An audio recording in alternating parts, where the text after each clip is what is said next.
전직 국회의원 보좌관, 전직 정치 전문 기자와 함께 정치권 상황에 거침없이 하이킥을 날리는 정치 토크쇼 거침없이 하이킥.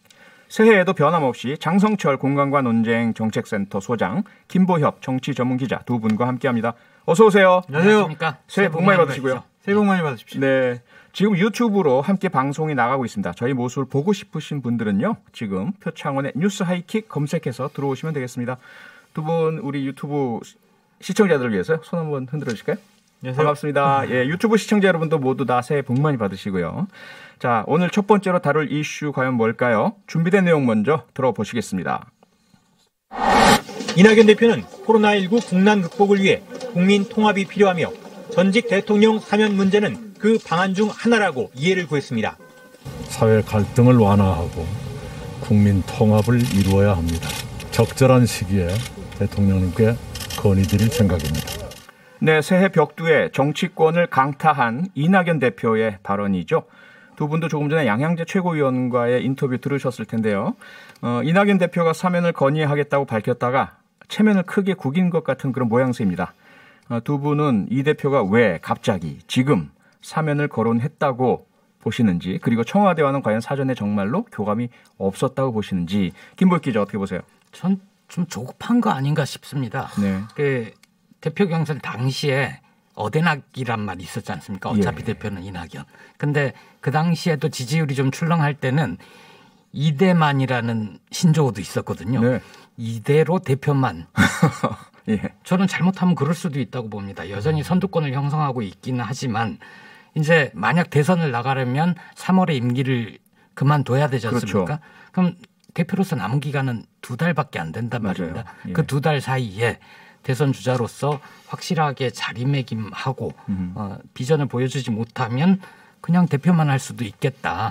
이런 위기감에 나온 실체가 아닌가 이렇게 봅니다. 그리고 네. 청와대 교감 말씀하셨는데 교감 없었던 것 같고요. 네. 혹시라도 상상력을 최대치로 발휘를 해보면 이 대표가 굉장히 신중한 스타일이니까 그렇죠. 미리 대통령 만나서 문 대통령한테 이런 얘기를 할까 합니다라고 했을 때 문 대통령이 아무 얘기를 하지 않고 네, 뭐 이 정도를 한 걸 해도 되겠구나라고 오해를 했을 수는 있겠다라는 네. 생각은 듭니다. 그건 이제 김보익 기자의 추정이죠. 상상입니다. 주관적 예. 추정이고 상상입니다. 장성철 소장은 어떻게 보세요? 저 김보육 기자님의 얘기에 100% 동의해요. 100%요. 네. 조급함의 발로였다라는 것을 동의를 하고요. 예. 100% 동의하지 않는 거는 교감이 없었다라는 부분인데 어허. 교감 없이 여당 대표가 대통령의 사면권을 언급했다? 있을 수 없는 일이라고 생각이 듭니다. 예. 정황상 증거를 보자고요. 26일 날 대통령과 독대를 했습니다. 그리고 30일 날 인터뷰에서 이 얘기를 했어요. 예. 교감 없이 과연 이 얘기를 했을까라는 생각이 들고요. 김영배 정무팀장이 힌트를 줬어요. 구체적인 사면과 관련된 논의는 없었다. 앞에 가로 열고 구체적인을 보세요. 아하. 사면과 관련된 논의는 했지만 구체적으로 언제 좀 사면해 주시고 어떻게 해주세요라고는 안 했겠지만 제가 좀 이런 얘기를 먼저 좀 하려고 합니다라는 얘기 정도는 하지 않았을까라고 네. 추측해 봅니다. 그러니까 네. 그런 얘기를 했을 때 문 대통령이 그거 아주 좋은 생각입니다. 저도 똑같은 생각입니다. 적극적으로 하세요라고 했을까? 는 안 하고 예. 정청만 해요. 그런 생각이십니까라는 정도. 네, 그러면 지금 현재의 그 이후의 후폭풍 반응인데요. 당내에서는 지금 뭐 상당히 반발이 거셉니다. 재신임을 무례한다, 당대표 물러나라 이런 이야기까지 나오고 있고. 그런데 혹시나 이 어떤 급격한 반응이 지나고 나서 이낙연 대표가 던진 승부수가 통해서 당 밖으로 외연이 확장이 되고 중도층의 지지까지 흡수하는 효과가 날 수 있을 가능성 거의 전혀 없다고 보십니까? 어떻게 제로입니다. 제로. 거의 제로입니까? 없습니다. 왜냐면요. 당대표가 저런 결정을 하려면 두 가지 전제 조건이 있어요. 네. 하나는 결정권자인 대통령의 동의를 받아야 되고 또 하나는 지지자들의 반발을 설득할 수 있는 힘이 있어야 합니다. 네. 지금 정황상으로 보면 두 가지 다 못했다라고 나타나고 있잖아요. 네. 그리고 저는 헛발질, 자살골 제2탄이다라고 보여지는 게 어허. 저번에 추미애 윤석열 그런 갈등 다툼에 있어서 네. 국정조사하자라고 먼저 얘기했다가 맞아요. 예. 일주일도 안 됐을 거예요. 예. 며칠 만에 국정조사 뭐 그거는 나중에 뭐 좀 해봅시다. 뭐 지금 하자는 건 아닙니다라고 당내에서 반발이 심하니까 네. 바로 후퇴하셨어요. 예, 그랬죠. 이거는 뭐냐면요. 정치적인 판단력에 문제 있는 것이 아니냐. 당내 설득할 수 있는 리더십도 문제가 있는 거 아니냐라는 것 때문에 대권 후보로선 상당히 치명타를 입었다. 저는 그렇게 분석을 해봅니다. 치명타를 입었다. 그리고 김보익 기자 앞서 실수라고 말씀을 주셨어요. 예. 그렇다면 실수라는 것은 사실은 만회의 가능성이 있는 표현이잖아요. 치명타라는 것은 상당히 좀 어려울 수도 있을 것 같고요. 어떻게 생각하세요? 저도 굉장히 큰 타격을 입었다라고 굉장히 큰 생각합니다. 타격은 확실하다. 예. 이제 그러니까 바로 최고위원회 열고 수습 국면에 들어간 거 아닙니까? 앞에 말씀하신 내용 중에 좀 동의를 하는 게 그 추미애 윤석열 갈등으로 표출됐던 검찰개혁 국면에서 이 대표는 자유롭게 얘기를 더 할 수 있었을 겁니다. 네. 문 대통령이 해야 될 얘기를 이낙연 대표는 네. 더 잘할 수 김보익 시리가 지금 쓸데없이 나섰습니다. 내비게이션이었나요? 어디 가시는 길이셨고요. 예. 아니 그래서 더 잘할 수 있었을 거라고 생각해요. 윤석열, 추미애 둘 다 자중자애하라. 뭐 그런 비슷한 얘기는 했었지만 그런 얘기를 하지 않고 국정조사를 얘기해서 오히려 좀 당황스러웠고 이번 발언은 사람들 뇌리 속에서 쉽게 잊혀지지 않을 게 새해 첫날 발언이잖아요. 맞아요. 예. 이거 뭐지? 느닷없이? 예. 그러면서 이게 뭔가 공감 가는 대목이 조금이라도 있어야 되는데 불쾌해지고 민주당 지지자들 사이에 반발감이 훨씬 커졌다는 데서 좀 심각하다고 봅니다. 심각하다. 네. 지금 많은 분들이 지금 문자를 주고 계신데요. 9011님은요. 그럼 이낙연 대표 지지율에는 별다른 영향이 없을까요? 어떻게 될까요? 짧게 어떻게 보십니까? 상당한 영향이 있고요. 수치가 나타났습니다. 저는 예. 당심까지도 잃어버린 결정적인 계기가 됐다라고 보여져요. 대통령을 강력하게 지지하는 지지층에서부터 이낙연 대표 사퇴해야 되는 거 아니냐라는 의견까지도 나오고 있습니다. 그렇죠. 상당한 실수를 하셨다라고 생각이 듭니다. 네, 만회 불가능할까요? 김보익 기자님? 또 불가능할 것까지야 있겠습니까? 네, 상당한 타격이다. 네. 네, 알겠습니다.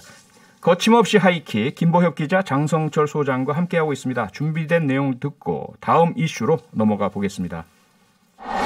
문재인 정권 심판적인 선거가 되어야 된다. 반문재인 연대에서 단일화하는 거는 너무나 중요하다고 생각하고요. 이제 안철수 후보가 출마하면서 뭐 단일화 하겠다고 말씀을 하셨는데 단일화 끝까지 제대로 유불리를 놓고선들 할 수 있을런지 그런 걱정이 많이 있습니다. 네, 나경원 전 의원이 오늘 아침 YTN 라디오 프로그램에서 한 발언인데요. 아마도 이런 내용을 들어보면 본인 스스로가 서울시장 출마를 염두에 두고 있기 때문에 하는 것 아니겠느냐라는 생각이 드는데 장성철 소장님 어떠세요? 100% 출마합니다. 네, 100%. 기본적으로 출마 시점을 지금 조율하고 있는 것 같고요. 네. 어제 같은 경우에 오세훈 전 시장하고 나경원 전 원내대표가 만나서 우리끼리라도 좀 한 명 밀어줍시다라는 얘기를 나눴는데 둘 다 이제 합의를 보지 못해서 오세훈 시장도 출마하고 나경원 원내대표도 출마하고 그런 수순으로 갈 것 같습니다. 네. 기본적으로 근데 안철수 대표에서 이렇게 얘기한 거는요. 견제와 좀 차별화 성격이 좀 강하다. 어차피 이제 경쟁자니까 서서 이제 공격도 시작할 것 같다라는 생각이 듭니다. 일단은 견제고 이제 좀 더 무르익으면 공격이 시작될 거다라고 주셨어요. 김보익 기자님, 조금 전에 장성철 소장께서 오세훈 전 시장과 나경원 전 의원이 만나서 단일화에 대한 논의를 한 것으로 보이는데 아마 잘 안 된 것 같다. 두 분 다 출마할 것 같다. 이렇게 보고 계시는데 어떻습니까? 오세훈 전 시장도 곧 출마 선언을 할 것으로 보세요? 리그가 다르지 않을까요? 그 두 분은 국민의힘 당내 경선일 테고 안철수 대표하고는 당 바깥 경선이고 그렇죠. 한 번에 다 털어서 원샷으로 빅텐트로 하기는 저는 힘들 것 같아요. 100석의 규모의 국민의힘과 3석의 국민의당이 각각 후보를 뽑아서 둘이 여론조사하자. 이게 국민의힘 쪽에서 받아들일 수 있을까. 단일화 방식에 관한 문제고요. 나경원 전 원내대표의 발언은 맞죠. 견제용이죠. 이 발언 자체가 안철수 대표와 단일화 이 두 얘기에서의 부정적인 이미지를 떠올리게 할 겁니다. 왜냐하면 2011년 그때 박원순 시장에게 양보할 때는 아름다운 모습이었지만 2012년 대선 당시에 문재인 당시 민주당 후보와 안철수 대표와의 단일화는 아름답지 않고 단일화의 효과도 미미했었거든요. 그래서 아마 안철수 대표가 단일화를 여러 얘기를 하겠지만 단일화 쉬울까? 이런 걱정을 미리 얘기하면서 안철수 대표에게 좀 단일화와 관련돼서는 부정적인 이미지를 씌우기 위한 발언 아닌가 싶습니다. 네, 단일화와 관련된 부정적 이미지를 씌우겠다라는 말씀이신데요. 장순철 소장께서는 오랜 동안 정치 활동을 해오시면서 많이 지켜보셨고요. 지금 현 상황, 그동안도 사실 야당의 또 우세가 점쳐질 때 야권 단일화가 무척 어려웠잖아요. 어렵죠. 나가기만 하면 야권의 단일화 후보가 되는 순간 승리가 상당히 가능성이 높아진다라고 생각된다면 내가 나가야지 난 양보 못해 이런 분위기 많잖아요. 그럼 현재 안철수 후보가 지지율로 보자면 현재만 보자면 뭐 야권에서는 당연히 1등이고 서울시장 후보 중에서는 또 여권 후보들 누구보다도 높게 나오고 있는 상황인데 과연 자기의 그런 어떤 우세 기득권을 양보하면서 국민의힘과의 단일화를 원작 경선 어떤 방법이든 하려고 할까? 어떻게 보세요? 이분은 말이 계속 바뀌기 때문에 예측하기가 상당히 힘든데 결론적으로 말씀드리면 야권 후보 단일화를 위해서 최대한 노력을 할 것이고 결국엔 그렇게 될 수밖에 없다라는 생각이 듭니다. 근데 지금 너무 자신감이 충만해 있어요. 오늘 최고위원 회의 때 봐도 4월 7일 서울시장 선거 우리가 이긴다 이런 식의 얘기를 해요. 국민들은요, 시민들은 교만하고 오만한 모습 상당히 싫어하거든요. 지금 1월 초에 연초에 발표된 여러 가지 여론조사에 너무 힘을 많이 받으신 것 같아요.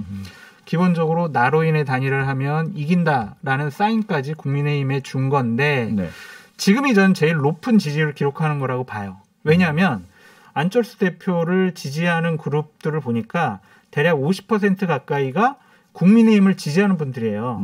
근데 지금 국민의힘 지지하는 분들 중에서 선뜻 손이 가는 후보가 없단 말이에요. 아직은. 근데 이제 주말쯤 해서 나경원, 오세훈 후보가 출마 선언을 하게 되면 그중에 일부는 나경원, 오세훈 후보 쪽으로 갈 겁니다. 그럼 당연히 안철수 대표는 지지율 조정을 받겠죠. 그러면 결국에는 세 분 간의 싸움이 상당히 흥미롭고 재미있을 것 같다라는 생각이 듭니다. 네. 자, 뭐 이런 그 야권에서의 단일화의 어려움, 이건 뭐 김보익 기자도 오랜 동안 정치 취재를 하시면서 잘 아실 텐데 과연 이대로 간다면 야권 후보 단일화와 관련된 경선 룰, 이거 서로가 모두 합의하고 동의하는 룰이 만들어질 수 있을까요? 절박하면 될 겁니다. 절박하면. 아주 절박하면 될 텐데 그 과정이 순탄치는 않을 겁니다. 단일화 기억해 보시면 2002년 노무현 정몽준 단일화 때도 막판까지도 협상을 했던 게 여론조사 문항을 어떻게 할 것이냐, 표현을 어떻게 할 것이냐, 선호도로 할 것이냐, 지지도로 할 것이냐 이런 얘기 있었고 그 비슷한 논쟁이 문재인 안철수 단일화 당시에도 얘기가 있다가 결국 협상이 깨져버린 거거든요. 협상이 깨지고 안철수 후보가 포기를 한 형태여서 아마 그 단일화라는 표현은 쉽지만 그 내부에 굉장히 복잡다단한 여러 공학이 있을 거다. 그리고 지지율 말씀하셨는데 안철수 대표 지지율 지금 높게 나오는 거 당연합니다. 왜냐하면 가장 유명하거든요. 직전 대선에서 출마를 했었고 직전 서울시장 출마했었고 대선에서 무려 21% 득표를 했거든요. 다른 경쟁자, 잠재적인 경쟁자들보다 안철수 대표가 현재로서는 가장 유명하기 때문에 이 지지율이 나오는 거고 말씀대로 조정을 받을 수밖에 없습니다. 조정을 받을 수밖에 없다. 그런데 앞서 장순철 소장께서 결국은 단일화가 될 것이다 이렇게 말씀을 주셨어요. 그렇게 확신하시는 어떤 근거가 있으실까요? 제가 예측해보건데 경선 룰을 지금 국민의힘에서 최종 경선 룰이요. 당원 20%, 일반 시민 80%거든요. 이거를 그냥 100% 일반 시민 경선으로 할 것 같아요. 그렇게 되면 안철수 대표가 안 받을 이유가 없어요. 이러한 사항에 대해서 어쨌든 이겨야 된다라는 절박감들이 많이 있기 때문에 단일화 협상은 그렇게 진행할 것 같지는 않고 경선 룰도 원만하고 쉽게 합의될 것 같다는 생각이 듭니다. 거기에 질문이 국민의힘이 먼저 후보를 뽑고 안철수 대표, 안철수 후보와 이렇게 단일화한다. 2단계 이런 거죠. 그렇다면 이제 거기에 속하지 않는 다른 범야권 후보로 거론되는 분들은 금태섭 후보 같은 경우에 뭐 그런 예를 들면 좀 지지율이 좀 미미하게 나와서 별 영향이 없을 것 같은데 아마 그 안에는 들어가지 않을 것이다 네. 이렇게 보고 계시는 거죠. 네. 자, 마지막 질문 드려야 될 것 같은데요. 이제 여권 후보 질문을 드려보겠습니다. 현재까지는 지지율 여론조사를 보면 박영선 중소벤처기업부 장관이 주로 네. 그 후보로 올라와서 지지율이 이렇게 조사가 되고 있어요. 네. 그런데 아무래도 안철수 후보에 뒤지는 것으로 계속 나오고 있고요. 네. 그러다 보니까 지금 솔솔 나오는 이야기는 김동연 전 부총리, 경제부총리 출신이잖아요. 이분을 영입해서 후보로 내세운다라는 이야기들이 많습니다. 현실적이라고 보세요? 저는 불가능할 거라고 보여져요. 불가능하다. 김동연 부총리가 응하지 않을 것 같아요. 어허. 진짜 응하려고 했으면은요. 예. 작년 4월 총선 때 영입을 제의했을 때 네. 당연히 여당 후보로 출마를 했었어야 돼요. 네. 근데 그걸 안 한 거 보면 현재 여당과는 함께 정치를 할 생각이 없다라는 생각이 들고 네. 설령 영입해서 출마시킨다고 하더라도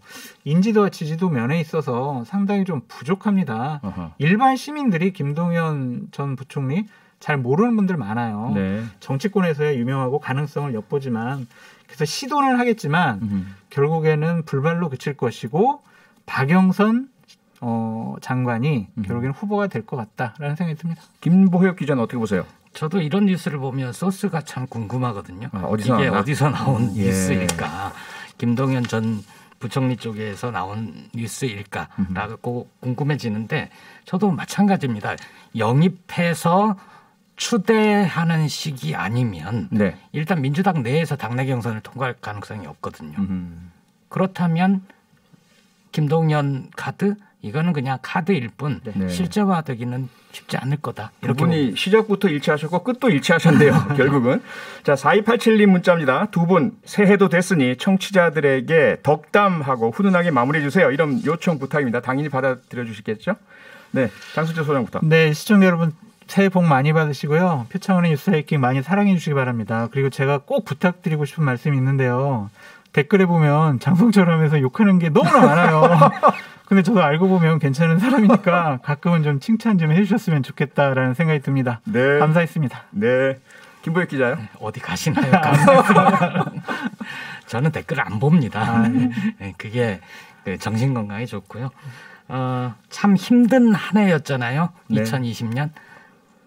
극복할 수 있을 것 같아요. 2021년에는 더 좋은 소식들이 많았으면 좋겠고 더 좋은 일들이 많았으면 좋겠고 네. 표창원 뉴스 하이킥. 네, 앵커께서도 건강하시고 고맙습니다. 뉴스 하이킥도 대박 났으면 좋겠습니다. 네, 청취자 여러분도 새해 복 많이 받으시고요. 앞으로도 계속해서 정치 하이킥 또 거침없이 하이킥 사랑해 주시기 바랍니다. 두 분 고맙습니다. 감사합니다. 고맙습니다. 평일 저녁 6시 5분에 여러분을 찾아갑니다. MBC 라디오 표창원의 뉴스 하이킥.